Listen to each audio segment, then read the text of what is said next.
বেছি নাই আৰু নাইকিয়া হ'ল লাগে দেই পঢ়িবা এখন পঢ়িবা মগজ দল বহুত কামত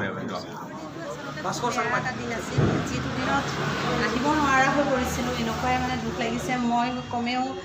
শিৱসাগৰৰ পৰা যোৰহাট পোৱালৈকে মোৰ চকু দুখাইছিলে এতিয়া চকুকেইটা অলপ জামৰিছেগৈ আৰু কান্দোতে মানুহজনে কৈছে ইমান তোমাৰ কিয় বেয়া লাগিছে মই নিজে ক'ব নোৱাৰোঁ মোৰ কিয় বেয়া লাগিছে ইমান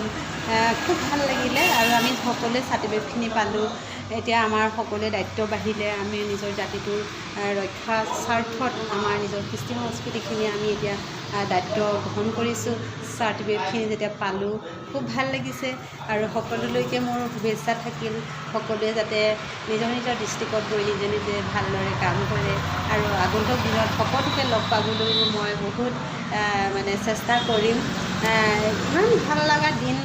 কেনেকৈ আমি সকলোৱে এক হৈ পৰিছিলোঁ সেই কথাটোকে অনুভৱ কৰি আজি মোৰ ভাবিলোঁ দুআষাৰ মই কওঁ সকলোৱে নিজৰ নিজৰ হয়তো এতিয়া স্থানলৈ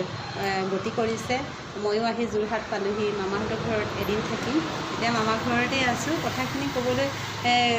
তেতিয়া নাপালোঁ যে এতিয়া মই লগতে মিলাই দিছোঁ সকলোলৈকে মোৰ মৰম থাকিল আৰু আগবাঢ়ি যোৱা কামবোৰ কৰা এইখিনিয়ে গড ব্লেছ ইউ আৰু পিছত